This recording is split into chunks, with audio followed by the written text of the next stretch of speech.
The latest on the London incident, with the attacker having not been named, of course, this occurred earlier this afternoon. There were reports of a stabbing in premises nearby London Bridge. The police rushed to the scene. It appeared as if the attacker had fled to London Bridge itself. There he was tackled by a group of brave passers-by, and then when the firearms police arrived, he was double tapped in the head and shot dead. People are very upset about that on the left, which we'll get to in a moment. But the latest out of BBC News is London Bridge, 2 killed in stabbing attack. 2 members of the public have died after a stabbing attack at London Bridge, in which police also shot dead the suspect.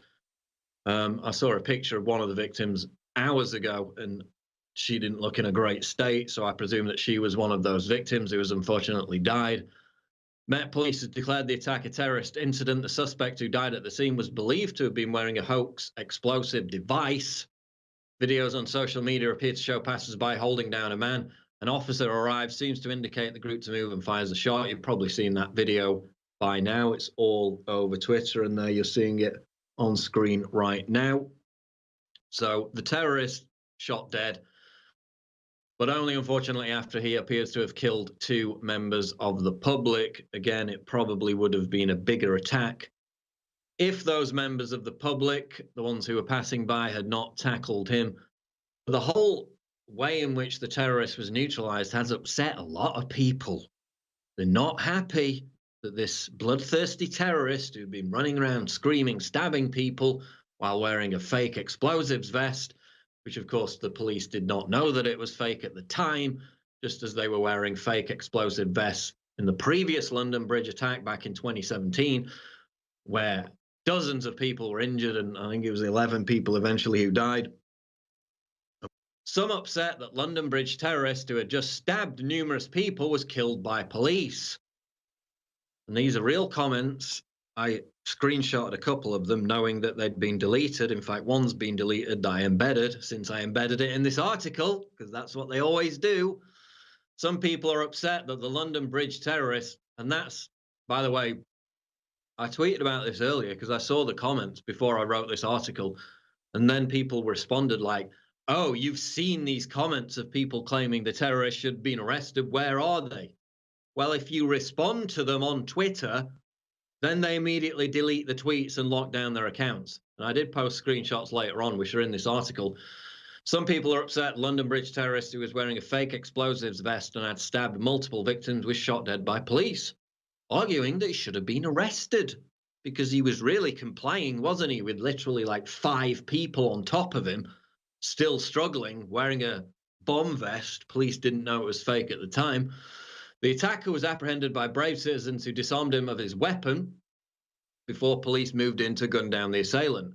In fact, the image of one of those individuals with the knife, a really massive knife, disarmed from the victim, taking it away from the scene, has gone viral on Twitter. He's, for the moment, being hailed as a hero, but given the track record, maybe he'll be put on a terrorist watch list if he's not careful. But the fact that the assailant was gunned down disturbed numerous leftists on Twitter who were upset that the terrorist was killed. One said, by the name of Hassan Nawaz, wonder what religion he practices, how can they shoot one man publicly? They could have arrested or used rubber bullets. He labeled it madness. Yes, it was complete madness that this screaming maniac who had just knifed numerous people and killed 2 while wearing what police thought was a bomb vest was killed. That's madness. Another said, was there any need for the police to kill the man? This was Laura Whitehawk, who added, they could have easily arrested him, but murdered him instead. State murder doesn't sit well with me, says Laura Whitehawk with the LGBT rainbow flag on her profile.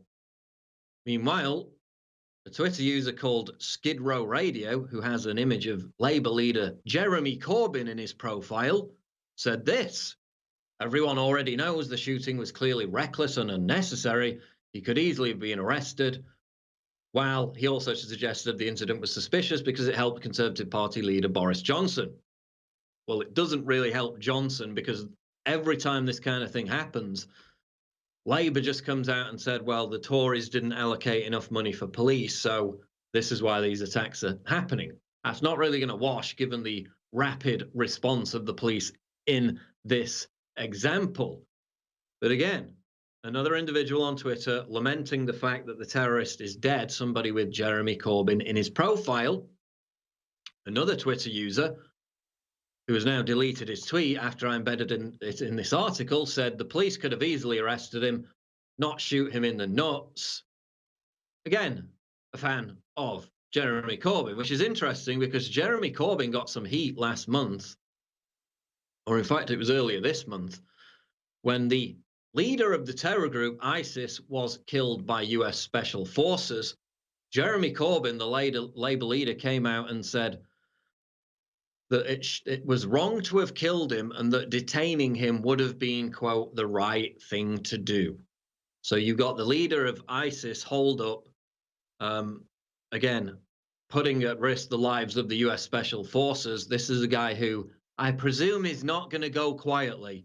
Jeremy Corbyn, the Labour leader, who on numerous occasions shared a platform with actual ISIS supporters back in 2014, a guy who has shown sympathy for terrorists across the globe, he was upset that Baghdadi was killed, and now it appears that many of his supporters on Twitter are upset that this terrorist was killed in London today. E aí pessoal, tudo bem? Então eu preciso conversar com vocês, é rapidinho, então fica aí. Por iniciativa dos inscritos, eu criei uma página de apoio no Patreon para que vocês possam ajudar a manter esse projeto no ar. Dá muito trabalho fazer esse canal, são gastos que eu não posso arcar sozinho, são plugins, programas, manutenção do computador, peças para o computador, e para completar, esse canal aqui nunca foi monetizado pelo YouTube, sabe? E meio que com a idade as coisas vão ficando mais pesadas, sabe? Com a idade vem responsabilidades. Então, tem um link aqui na descrição para que você contribua com um valor assim que caiba no teu orçamento, não seja nada demais assim. Tipo, se 100 pessoas desse número de inscritos que a gente tem doarem é o equivalente a um cafezinho. Um café, eu creio eu que esteja custando aí R$5, depende da cidade, no centrão aí. A gente vai conseguir manter esse canal por muito mais tempo, tipo... Eu quero ficar aqui, eu quero durar até as eleições ou até mais, mas meio que depende de vocês. Então, o link tá aí na descrição. Se você quiser doar mais, fique à vontade, depende de você. São várias opções, tem vários benefícios para quem faz doação, para quem colabora com o canal. Esses são meus apoiadores lá no Patreon e no Padrim. É graças a eles que eu posso trazer conteúdo para vocês. O Warlei, a Sandra, a Majestade, o Thiago, o Antônio, o Arthur, o Carlo, a Erika e o Rubens. Muito obrigado mesmo, galera, de coração. É isso aí, pessoal. Compartilhem esse vídeo com seus amigos no Facebook, no Twitter, na roça, na escola, na fazenda, sabe? Deixem o like, seu comentário, isso é muito importante. Um grande abraço e nos vemos no próximo vídeo.